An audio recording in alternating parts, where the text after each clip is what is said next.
Kemi dikon rreth 400 kilometra kufi. Hapja e temave ose e temës kufive është e papranueshme për mua. Thaçi këmbgur në rishikimin e kufive me Serbin pretendon se mbështetet nga shumica. Haradinaj përgjigjet nga qyteti flamurit, nuk pranohen ndryshime. Në shtator Vučić viziton Kosovën. Fluks turistësh në doganën e Morinës për mikrofonin e Ora News shprehen se do të ishte më mirë të mos kishte kufi mes Shqipërisë dhe Kosovës. Rinj shqiptar kërkojnë të emigrojnë në një vend të Bashkimit Evropian. Raporti i CRCA se nxjerr Shqipërinë në vend të parë për papunësinë, 70% synojnë largimin. Humbi jetën në një aksident tragjik në Kamës, një minorene dhe një ciklist në spital. Nëna dhe motra e voglushe së ndjerë, automjeti drejtohej nga një shtetase. Skema shtrimi në Itali me sigurimet krijonin aksidente fiktive për të përfituar 150.000 euro. Në spital pranonin të gjymtoheshin bashkëpunëtore edhe një infermiere.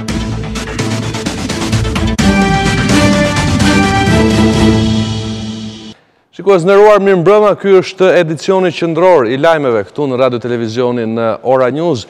Do të vjoj menjëherë me zhvillimet kryesore. Kryetari i Partisë Demokratike Shqiptare të Luginës së Preshevës, Ragmi Mustafa, shpreh se do të ishte historike nëse arrihet marrëveshja për rishikimin e kufive.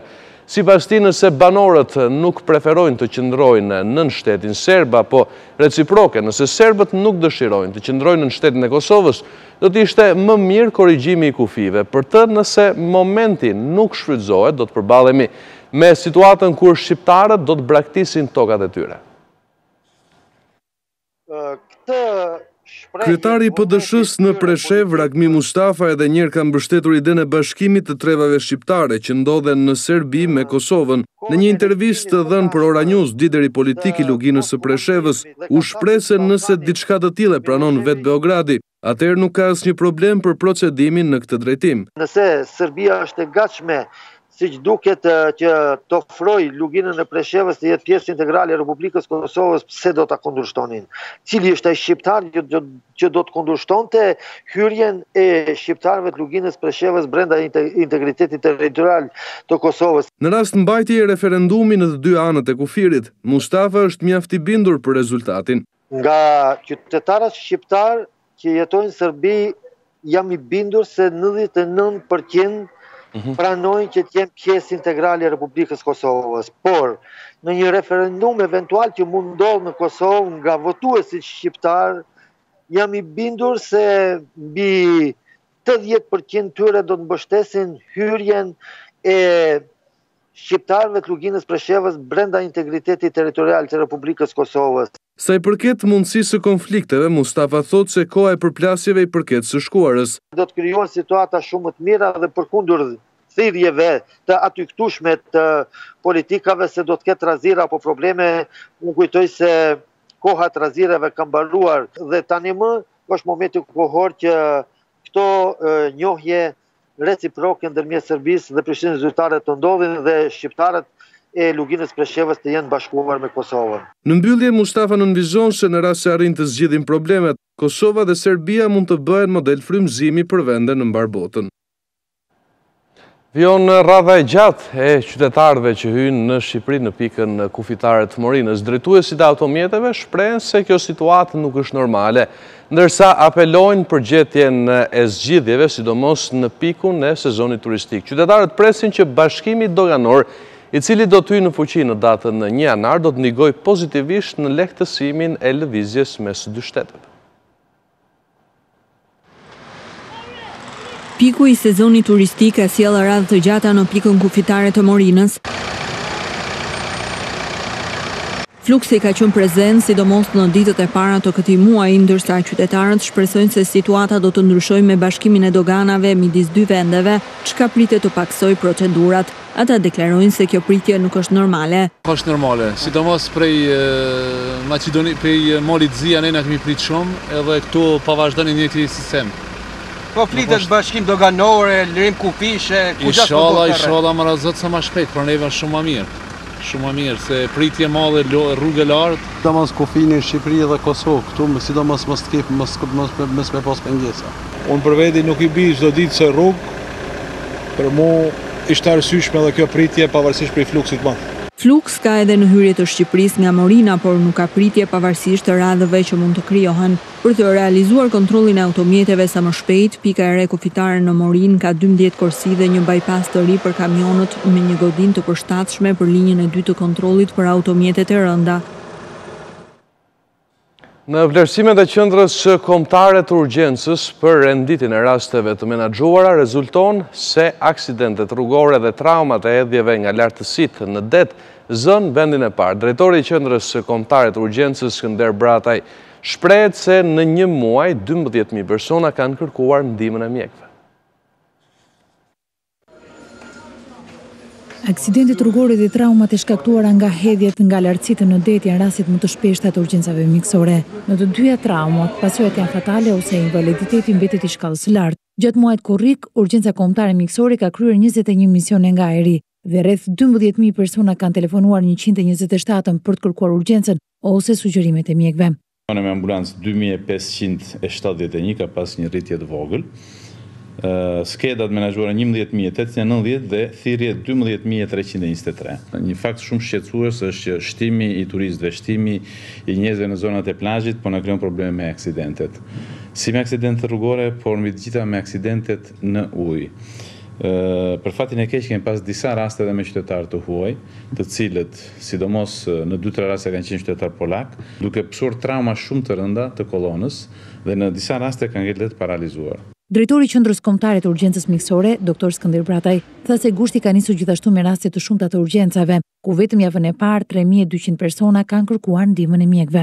Timet më të mëdha, pothuajse në 99% të rasteve që po ndodhin në këtë moment nga traumat në det janë thyerjet e kolonës cervikale. Duke ditur që te kolona cervikale bëhet komandimi i të 4 gjymtyrëve dhe në fillimin e saj dhe i diafragmës, pra mund të shkaktojë nga një pentaplegji në tetraplegji dhe paraplegji, që do të thotë paralizë vetëm të këmbëve, paralizë të 4 gjymtyrëve ose paralizë të 4 gjymtyrëve të diafragmës, do të thotë arrestim menjëhershëm. Patologjitë e tjera lidhen me sëmundjet kardiake, problemet me tensionin, diabetin dhe rastet e vetëlimeve me fotoksin. Një aksident i rënd ka ndodhur mëngjesin e sotëm në rrugën e Kamzës. 2 shtetas kanë humbur jetën, ndërsa 2 të tjerë kanë mbetur të plagosur. Gjëja fatale ndodhi kur një Benz që drejtohej nga shtetasi identifikuar si Rozina Koleci, pasi u përplas me një ciklist, goditi edhe një 29 vjeçare bashkë me 2 vajzat e saj të cilat po kalonin trotuar. Përpasoi vdiq drejtuesi i bicikletës si dhe një nga vajzat e vogla. Një vajzë 7 vjeçare dhe një ciklist mbetën viktima të një aksidenti tragjik të ndodhur mëngjesin e kësaj të mërkure në kodër Kamës. Këto pamje të regjistruara pak minuta pas ngjarjes dëshmojnë pasojat e rënda të aksidentit ku humbën jetën Ramazan Ishni dhe mitura me iniciale EN. Ka qenë pa kujdesie drejtuese së mjetit tip Benz, Rozina Koleci, që ka shkaktuar ngjarjen. Por cila ishte dinamika e aksidentit, rezulton se 38 vjeçaria ka përplasur fillimisht për vdekje shtetasin Ramazan Ishni, i cili ishte duke drejtuar bicikletën në momentin e aksidentit, pasi ka humbur kontrollin e mjetit. Koleci ka përplasur po ashtu edhe një nën me 2 vajzat e saj, që po kalonin në anën tjetër të rrugës. E mitura me iniciale EN nuk mundi t'i mbjetoj plagëve të mara dhe humbi jetën në vendin e ngjarjes, ndërsa Ema, Valbon Andreu dhe vajza tjetër e saj me iniciale EN, 6 vjeç u dërguan me urgjencë në spitalin e traumës. Pas ekzaminimeve dhe ndërhyrjeve kirurgjikale, mjekët nuk e vlerësojnë kritike gjendjen e tyre shëndetësore. Ngjarja angazhoi në teren dhe drejtues të strukturave të policisë, drejtorin e policisë rrugore Mita Tolën dhe drejtorin e policisë të Tiranës Dimitra Ziun. Menjëherë pas aksidentit dhe marrjes së dëshmive, uniformat blu ndaluan drejtuesen e mjetit, 38 vjeçaren Rozina Koleci. Pas ngjarjes, policia sekuestroi në cilësinë e provës materiale gjithë çfarë kishte mbetur nga aksidenti, ndërsa vijojnë ende hetimet për të hedhur dritë mbi ngjarjen e rëndë që ndërpreu në mënyrë tragjike jetën e 2 personave. Një tjetër aksident i rënd ka ndodhur në aksin rrugor Shkodër-Koman, ku një mjet ka dalë nga rruga duke rënë në gremind. Plagosur kanë mbetur 3 punonjës të hecit, të cilët e bënin këtë rrugë çdo ditë. Ata ndodhen në gjendje të rëndë në spitalin e traumës. ndërsa ekspertët vlerësuan se rruga e amortizuar dhe shpejtësia kanë qenë në shkaqet e këtij aksidenti. Po shkonin si çdo ditë në punë drejt hidrocentralit të Komanit, por mëngjesi i së mërkurës për pak nuk u kthye në tragjedi për Klajdi Shehun, Ilir Shpendin dhe Arment Lalullarin. 3 punonjësit e hidrocentralit që vinin nga Tirana përfunduan në një humner me mjetin me të cilin po udhëtonin, duke mbetur të plagosur. Pak kilometra pa mbërritur në vendin e punës, gjatë hyrjes në një nga kthesat e shumta që ka kjo rrugë, drejtuesi i mjetit humbi kontrollin dhe përpasoj përfundoi disa metra poshtë rrugës, ku nga rrokullisjet e shumta, ato morën plagë të forta në kokë dhe trup. 3 të dëmtuarit për shkak të gjendjes së rëndë shëndetësore u dërguan me helikopter drejt Spitalit të Traumës në Tiranë. Gjendja e tyre, sipas mjekëve, vlerësohet e rëndë, pasi frakturat e shkaktuara në disa pjesë të trupit janë të shumta. Grupi hetimor që mbriti në vendngjarje nisi hetimet për shkaqet e këtij aksidenti. Ata rindërtuan skemën e plot dhe burimet, i than Ora News, se dyshohet që mjeti kur ka hyrë në kthes, ka qenë duke lëvizur me shpejtësi dhe kjo ka bërë që të humbas kontrollin. Gjithashtu, rruga e amortizuar nuk ka lejuar manovrimet dhe përpasoj ata kanë përfunduar në humner. Por një tjetër pistë është edhe ajo e ndonjë defekti që mund të ketë pësuar makina, gjë që do të dalë në përfundim të ekspertizës. Rruga Shkodër-Koman në vite ka shkaktuar aksidente të shumta e shpesh me pasoja fatale për jetën. Në 55 kilometrat e saj, kjo rrugë në të cilën nuk është ndërhyrë prej periudhës së komunizmit, është të jetë e amortizuar, me kthesa të rrezikshme që nuk kanë asnjë mbrojtëse anësore dhe pa sinjalistik. Megjithse çdo ditë në të kalojnë punonjësit e hidrocentralit dhe banorët të zonës e turistë të shumtë, vëmendja që ka patur shteti për këtë rrugë nuk ka nevojë për shumë komente. Në 23 korrik të 2016-s, në këtë rrugë, një 23 vjeçar përfundoi në humner me mjetin e tij dhe mbeti i plagosur. Në 23 nëntor 2014-ën, po një tjetër aksident në këtë rrugë i mori jetën 3 shtetasve dhe një tjetër mbeti i plagosur, pa përmendur me 10 të tjerë të ndodhur ndër vite. Pyetja që lind natyrshëm është se edhe sa aksidente duhet të ndodhin në këtë rrugë që shteti të marrë masa? 70% dhe të rinjve kërkojnë të emigrojnë në një vend të Bashkimit Evropian. Të dhënat janë bërë publike nga një raport i publikuar nga Qendra për të drejtat e fëmijëve dhe rrjeti kombëtar për të rinjt. Po ashtu raporti evidenton edhe studimet ndërkombëtare që e rendisin Shqipërinë të parën në Europë për papunësinë e të rinjve. Nëse do ju jepi mundësia ta braktisnin Shqipërinë për një nga vendet e Bashkimit Evropian, 70% e të rinjve nuk do ta mendonin 2 herë, por do të largoheshin. Të dhënat janë pjesë e raportit të publikuar nga Qendra për të drejtat e fëmijëve dhe rrjeti kombëtar për të rinjt, përmes të cilit vlerësohet zbatueshmëria e planit kombëtar të veprimit. Drejtori i CRCA, Altin Hazizaj, tha se kjo tendencë ka ardhur në rritje, ndërsa raporti evidenton se të rinjt në të gjithë vendin përballen me mungesa të politikave sociale dhe ekonomike.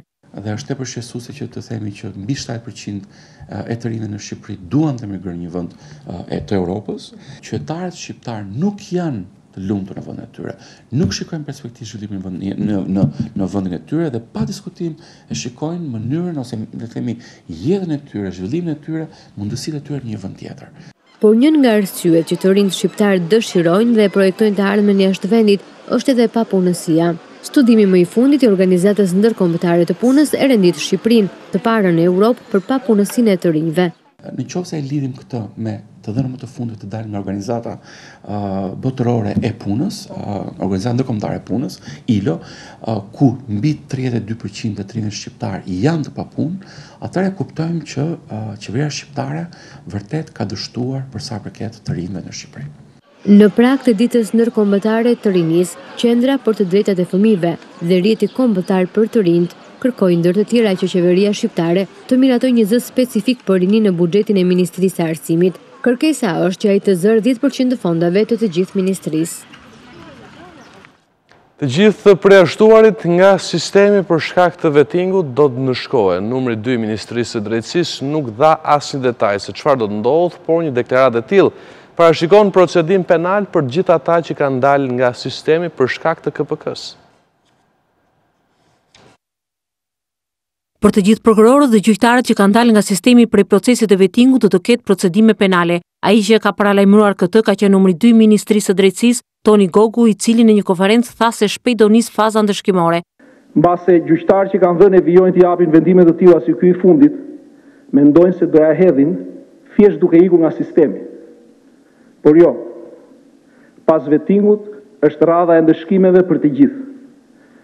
Sepse vettingu nuk është thjesht pastrimi i llumit nga pallati i drejtësisë, por mjeti për të garantuar një sistem drejtësie që të bëjë drejtësi për të gjithë dhe pa dallim. Dhe ashtu siç nuk mendoj se kupola e korrupsionit në sistemin e drejtësisë do të shëmbej, e ja ku po shëmbet, ashtu do të ndodh më herët se vonë me daljen e të pandëshkuarve të çdo lloji e çdo niveli përpara ligjit. Deri tani, Komisioni i Pavarur i Kualifikimit ka kaluar në sit 61 prokurorë gjyqtar, nga të cilët 27 u konfirmuan në detyrë, ndërsa 21 gjyqtar dhe prokuror u shkarkuan. 2 ditë më parë, ONM apeloi vendimin për kryetarin e gjykatës kushtetuese Bashkim Dedja dhe atë të gjykatës së lartë Gjezair Zagajori. Pak ditë më parë, kuvendi miratoi në seancën e fundit draftin që i ndalon të përjashtuarve nga sistemi të kryejnë profesionin e avokatit. Ministria e Brendshme denonson gjykatën e Vlorës se përmes një vendimi të palishëm ka ndryshuar masën e sigurimit nga arresti me burg në atë shtëpiak për një person të arrestuar 3 herë për vepra të rënda penale. Ministria sjell në vëmendje edhe 18 raste të tjera të vendimeve të palishme që janë dhënë nga gjykatat të tjera në vend, edhe të denoncuara prej saj për më tepër.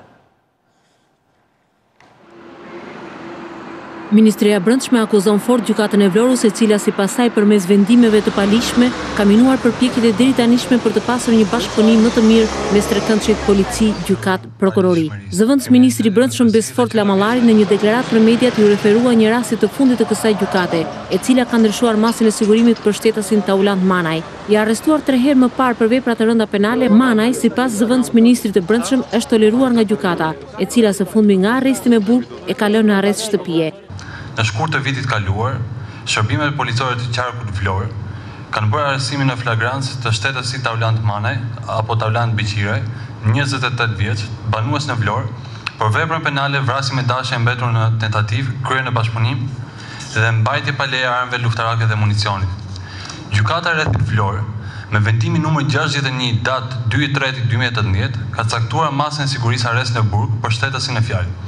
Pak ditë më vonë, Gjykata e Apelit Vlorë ka ndryshuar masën e sigurisë për këtë shtetas nga arrest në burg në masën e sigurisë arrest në shtëpi. Me datë 23 qershor 2018 u bë arrestimi në flagrancë i shtetasit në fjalë, i dyshuar për kryerjen e veprave penale, largimit të burgosur nga vendimi i qëndrimit.